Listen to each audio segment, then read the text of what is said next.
in my playthrough video, which you probably should watch if you want to learn how I do it, because I do it completely different to Slash, and I do it differently to pretty much every other guitarist out there. I do it my own way. I hit this 12th fret on the B with my first finger, and then I bend up. It could be easier if you did it like this.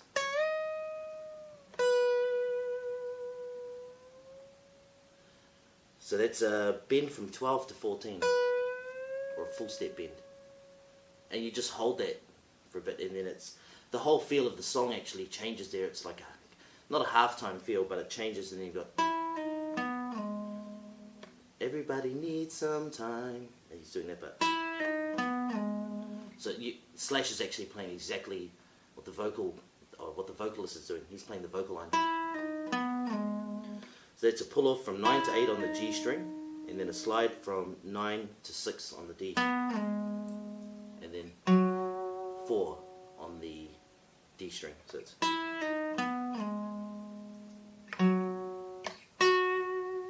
then up to the 11th on the G string, then a quick hammer pull off from 9 to 8 on the G.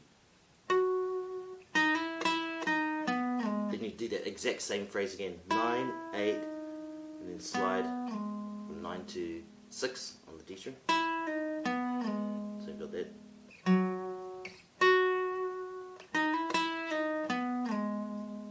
Then that's a slide from 9 to 11 on the D string. And then I do a little palm mute, like that. That's 11 on the A, and then 9 to 11, and then a pull off from 11 to 9 on the D string, and then back to that 11th fret on the A. I want to let you know that I have a great course for beginner players that are struggling with things like sore fingers, changing chords, lack of motivation, theory and music reading challenges, counting and staying in time with music, and much, much more. I've been through all that myself, and so have many of the thousands of students that I have taught personally in groups and online over the past 30 years as a teacher and performer. 30 years. Whew. I know what it's like to have sore fingers, miss notes, play a chord and wonder why it sounds as if your guitar is broken. The Essentials Primer for Beginners addresses all of those things and provides solid advice gathered from my years of playing, teaching, and sharing stages with many incredible musicians in New Zealand and around the world.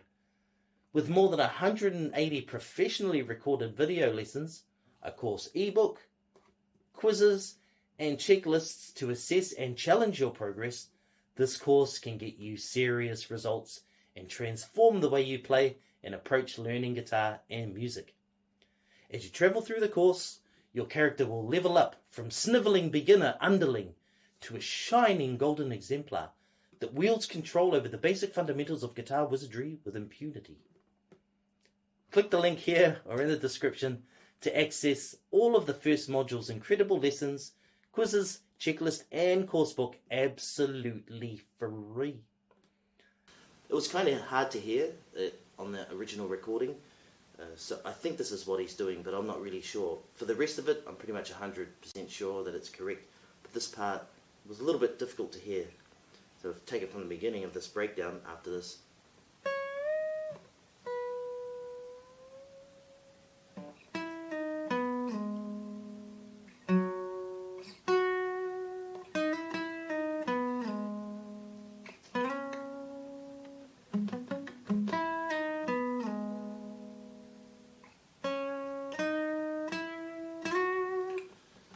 Here we've got that nice build-up where the whole song is kind of going through a crescendo and it's building back kind of towards where the whole solo started. And we've got this build-up, it's just a scale run.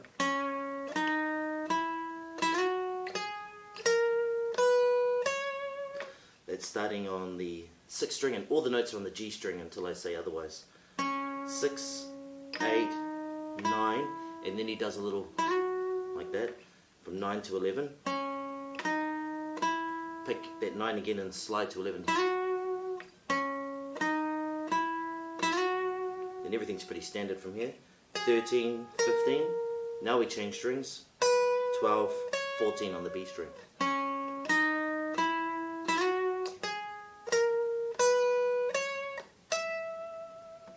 should mention that it's pretty important to get your fingering choices right on this hand, otherwise you're going to be in a world of hurt. So the tabs that I've provided for this, they actually have the fingering indications, but the fingering indications aren't in the tabs. You have to look up in the music notation where the original like dots are, and you'll see little numbers like 1, 2, 3, 4, and that indicates the suggested fingerings that I think you should use for this hand. So we're up here, which is the 17th fret on the B string, and then we've got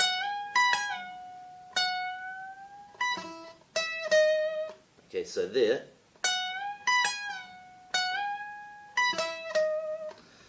that's a bend full step on the 19th fret of the B string, like that. So I'm bending up full step, I'm hitting that 19th fret on the first string, and then I'm releasing immediately, actually, like that. It's exactly the same as the opening, but it's an octave up. So we've just come up here.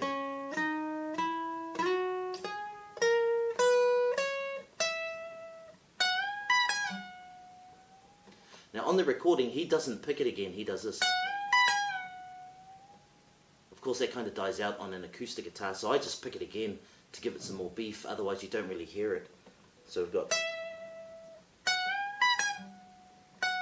and I pick again, and I do a full bend again from 19, like that. So. And of course we've got that 19th fret on the first string again while I'm holding this bend.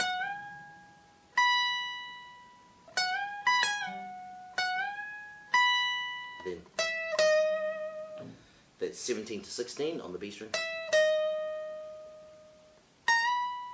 And then a bend again from 18, half step up to 19. And you've got to hold that, and then that's a half pre-bend, half step. You can choose to pick it again when you get to the bottom way, or you could just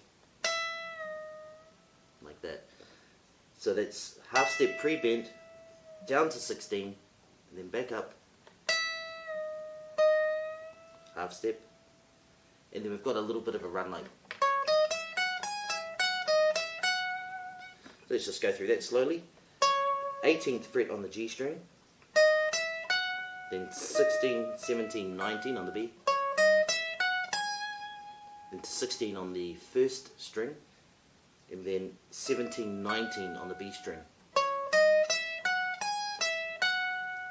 then 16, 17, 19 on the B string.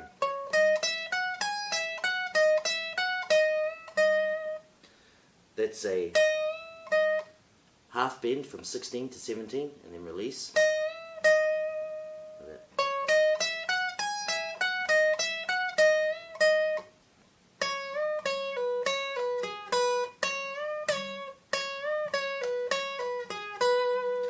There I'm doing a bend from 14, a whole step up.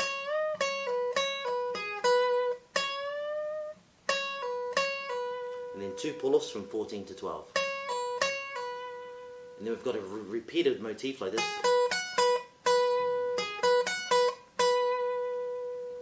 That starts on 13th fret of the G, then to 12 on the B, then 14 on the E string, and then 2 on the 12th fret of the B string again. You do that twice. And then the third time you go. So that starts there again, 13 on the G, 12 on the B, then a full bend from 14 to 16, then pick again when you release. So we've got, that's a mordant hammer pull-off from 12 to 14, back to 12, then 11 to 12 on the first string.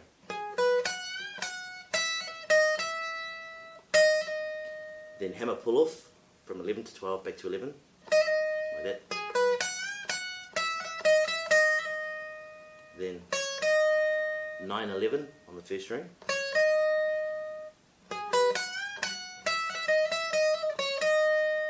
Then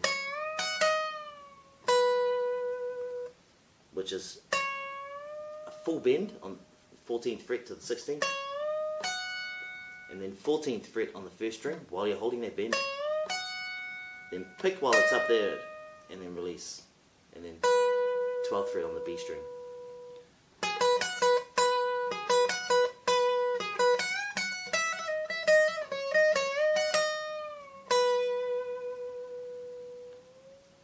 You hold it and then you do another bend, full step from 12 to 14. I don't really pick that one again, but you can.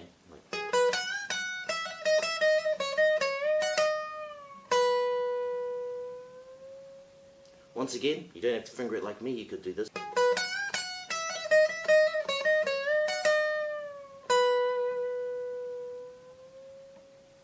And that way, using your third finger, these two fingers for support, and also your thumb. If you use your first finger, you find that you have to put your thumb at the back. Anyway, that's the entire solo complete. Let's do this.